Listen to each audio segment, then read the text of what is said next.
After you watch this video, you might want to stop paying for your AI subscriptions, and you can definitely stop worrying about who is reading your data. Because today I'm going to show you the easiest and 100% free way to run powerful large language models locally on your own machine using a tool called Docker Model. It's a pretty new tool, but the minimum requirements to run Docker Model is simply a device that runs Windows, MacOS or Linux, and this device has to have at least 8 GB of RAM. And that's all you need to start with. And there is no need to pay for any API keys, no need to configure NVIDIA CUDA drivers or anything like that. The Docker Model command handles everything for you out of the box. And the interesting fact is that if you have a Docker desktop installed, then you already have access to that Docker model in graphical user interface. And if you can't see it, that only means that you simply have to update the version of the Docker desktop that you are running. But in this video, I'm not going to use Docker desktop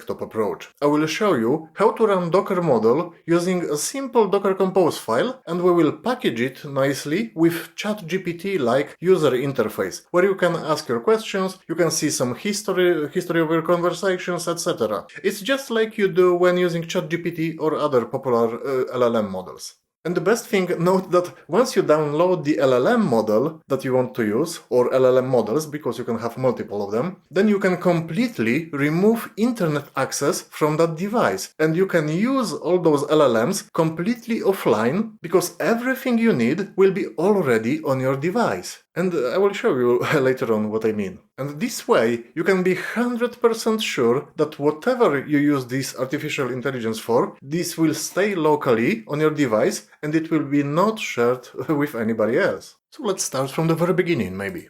I will just Google Docker Model Runner. Let's click on that first link, basically. And by the way, this is virtual machine, this entire box I mean. It's virtual machine that I created in Proxmox. And maybe let me show you something. I gave it 32 GB of memory and 8 processors. And that virtual machine doesn't have a GPU passed through, which means we will run those models directly on the CPU instead. And you will see that it's not bad at all. If you think you need powerful GPU to run LLM models, you will see that's not the case. Or at least not for these more lightweight versions of LLMs. But anyways, this is the Docker model runner I was talking about. But if we go maybe to overview, first of all, you will see that Docker is really up to speed. They have multiple tools AI related. Like check out these Docker sandboxes. As all of these tools are explained here, what they do. Docker Sandbox, for example, lets you run coding agents like Claude, Codex, Copilot, Gemini, etc. They can all run in Sandbox, which is isolated box where you can run and test those coding agents, which are very popular recently, like Claude Code. You probably heard of them, or if not about all of them, then at least some of them. So I encourage you to go through entire manual and check out all those tools, but the tool we are interested in today is this Docker model, or model runner, and the command is Docker model, I mean. So if we click on that, you will see that to run Docker Model Runner, you need either Docker Engine or Docker Desktop, but in version 4.41 or higher. And if we go a little bit further, you can see the requirements. On Windows, you can either run it on CPU, or if you have NVIDIA GPU, it will be supported by default. That's the important thing, you know, because these LLM models, pulled by Docker Model command, they will run directly on your host operating system. They will not run inside of a Docker container. It's very important to understand. I know it's a bit confusing, because you use Docker, but you are not running Docker container. These applications will run on top of your host operating system, but that means you don't have to pass through any graphic cards. If you run, for example, NVIDIA GPU, if your system has that NVIDIA GPU that is supported, then this LLM will use it automatically. You don't have to do anything or worry about anything, which is the best thing about Docker model really. And if you go to macOS, any Apple Silicon, which means anything from M1 upwards, will run natively as well, perfectly fine. And you will use the GPU and NPU, remember, because it's not only about the GPU, yes? And for Linux, as I said, this is virtual machine, and I will run it solely on the CPU only, because it doesn't have access to GPU even, that virtual machine doesn't have access, but you can see also the support for NVIDIA, for AMD, and Vulkan, etc. If you have any of those, Docker model or any LLM model will use them natively, which is great. Okay, so what we need, basically, we require either Docker Desktop or Docker Engine. And as I said, I want to use Docker Engine in this video. And I will also need Docker Compose, because I will create a small Compose YAML file, so we can pull not only LLMs, but we will also have that nice graphical user interface. And because this VM was just created, there is absolutely nothing configured on it, I will first run sudo apt update. This is basically the first command you should always run, and you need sudo password. That should be basically the first command you always run before you install anything. So let's Google now something like how to install Docker on Ubuntu, or maybe just Docker installation. Install Docker Engine, that's exactly what we need. Oh, even we have Ubuntu here. Let's click that Ubuntu, that's what we need. If we scroll down, I want to install it using the apt repository. I need all those commands. I basically just need to click those squares to copy everything. As you can see, it also includes sudo apt update we just ran, so it wasn't really necessary because it's part of that list of commands, but it's a good practice to run it anyways. Let's clear maybe this, and I will paste all those commands. And now I just press enter. It asks me if I want to continue. Of course I want. I say yes, and press enter. Great, but this is basically just about updating the apt repository. But the command now we really need should be somewhere... Oh yes, it's this one. To install the latest version, it's this long command. Let's copy it again, and maybe clear again, and paste it in the terminal. And as you can see, maybe let me make it even wider, you can see it will install not only Docker, but also Docker Compose plugin. Which means I don't have to worry about it. I will have both Docker and Docker Compose installed at the same time. Let's press enter then. Again, yes, I can just press enter because if you see capital Y, that means it's a default option. So I will just press enter and it will be installed. Great, that's all done. Let me clear again. Now I should run commands like docker, press enter. Yes, I can see all the options available. Let's clear. And I should be able to run Docker Compose. And I can do that indeed. Let's clear. There is one optional command you can run. If we go here, back to the manual. Oh, here is the tip, Linux post install. If we go there, you will see you can run a little command. Oh, it's this one. To add your current user to Docker group. Let's run it as well. This is optional command. Let me paste it first. This simply means I will be able to run Docker commands without using sudo, because my user will be part of Docker group. Never mind, it's optional anyways. If you don't run this command, you might want to run sudo docker blah blah. It's not a big deal though.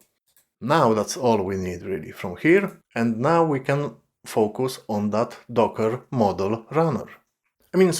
For that previous command to actually kick in, you either have to close the terminal and open it again, or run command new grp docker. Now this command is kinda like active. And it was in that previous document, I just missed that. But otherwise we can simply close and open the terminal and it will do the same thing. So let's go to that Docker model runner and see how we install it. Let's go to that get started with DMR, and that's it. We just run sudo apt-get update again, although we don't have to because we just ran it, yes, like twice already. We need that second one, sudo apt install docker model plugin. But we can copy both of them, again, no harm in doing that, and paste them both. And now Docker model is being installed. And it says that you can test it. Let's do that. Docker model version. Docker model version. Maybe let's clear like that. I can see version 1.1.28 has been installed. And you can test it running docker model run. But the run command downloads and runs the AI model. I will do something simpler. I will run docker model search. This should give me a list of the models available that I can download. And there it is. Let's see what we've got. As you can see, it's quite a few. Gemma, Q1, Llama, GPT-OSS, DeepSeek, blah blah. Loads and loads of models that you can download. Mistral is really good. Kimi, remember? Recent cursor drama? where they had to admit that they use actually Kimi in the background. All is available here, free of charge. I mean, they didn't use this exact model, but they still used Kimi. We've got DeepSeek, Stable Diffusion for image generation, loads and loads of very useful stuff. This already shows me though that this Docker model command works as expected. I don't have to run any of those because they can be pretty big in size. Let me clear that then. This portion works fine. So what I want to add now, I want to add this Open WebUI integration. This is this nice user experience, user interface that you can use, which looks like a ChatGPT. It even says ChatGPT-like experience for local AI models. And they say you can use Docker Compose to run that Open WebUI. If we scroll down a bit, they say the easiest way to run OpenUI is just by creating this file, but if you scroll down, there are many other ways of running it. But I'm okay with the top one. I'm not fussy. The only thing I will do, I will create a new directory, because I am currently in home Marek directory, so I will mkdir, make directory, I will call it, I don't know, maybe Olama. I will cd to that Olama folder, and everything I do, I will do it inside this folder. So, they say create compose YAML file. Alright, let's do that.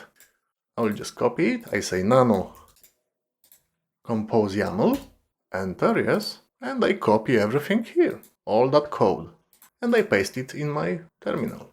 Now I run Ctrl-O, enter Ctrl-X, and this file is written to. I can say cat compose, that will show me the content of this file. That's all we need. So what do we do next? We run docker compose appd. Let's copy this command, let's run it here, press enter, and that WebUI is being pulled. Note that it's 1.7 gigabyte in size, yes? It's not like standard Docker image, which are usually very small. This one is pretty big, but it's now pulled, and in a while it should be up and running. And it is. Now let's go back, and they say open your browser and go to this address. And by the way, it's port 3000 because that's how it's bound here. This is the port on your host, and this is the port running locally that this service is running on, Open WebUI, yes? So that's why we have, if you want to change this port, you can. Don't change that one, but you can change this 3000. If you have something already running on port 3000, feel free to change it to whatever you want. But I didn't change it, so let's just copy it. Let's paste. I will remove that dot at the end and press enter. And this is this ChatGPT-like user interface. You say, okay, let's go. However, you will see that we currently don't have models available. And that's true because we didn't pull any. And there are many ways that how you can pull those LLM models. We can close that even. We can maybe clear that. We can run that command again, docker model search. And you can pick one of those. Anyone you like. I will go for, I don't know, maybe this one, okay? I will just copy it. Now let's clear again. I say docker model pull, and then I want to pull that model. Press enter. And this will also take a while because these images are also pretty big. It's not like a few meg container image.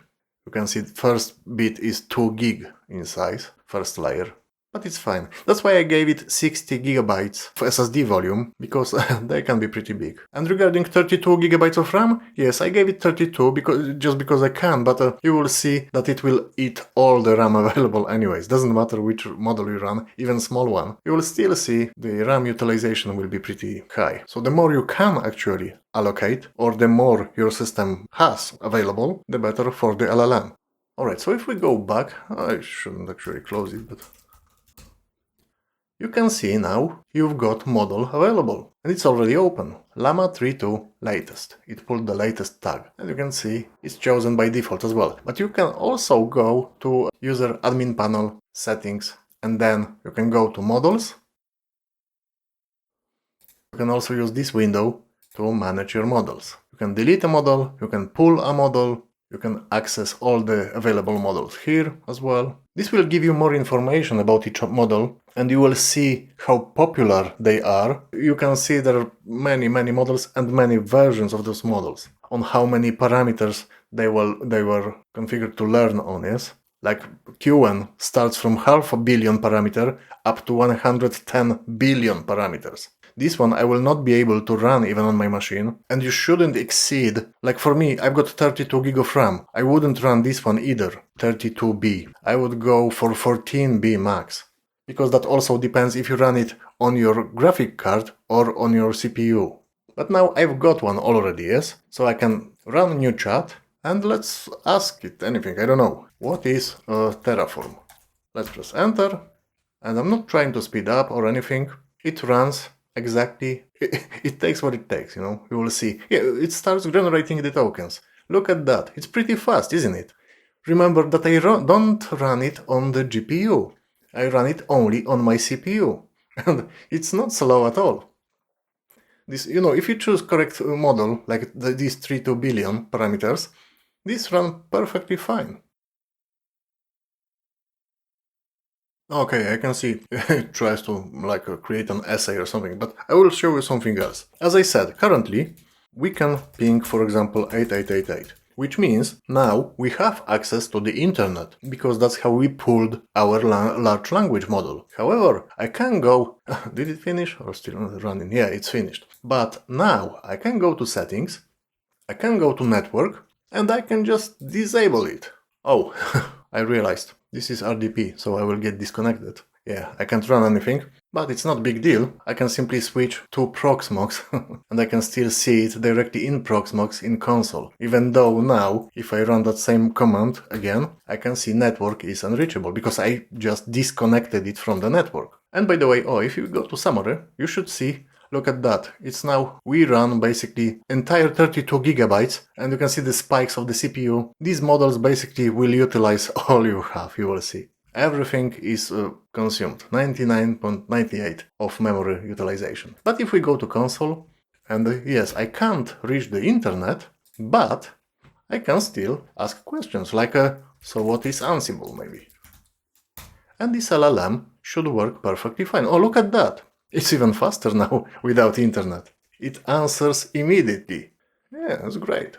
This means you can have completely private large language model. If you are worried, working with your sensitive data, some documents that you don't want to share, or you want to make sure that they are not shared with anybody else, maybe that's the way you want to run your LLM. Okay, but that's cool. That's all I really wanted to show you. But remember, this is just the start. You can do so much more. Just explore simply this documentation.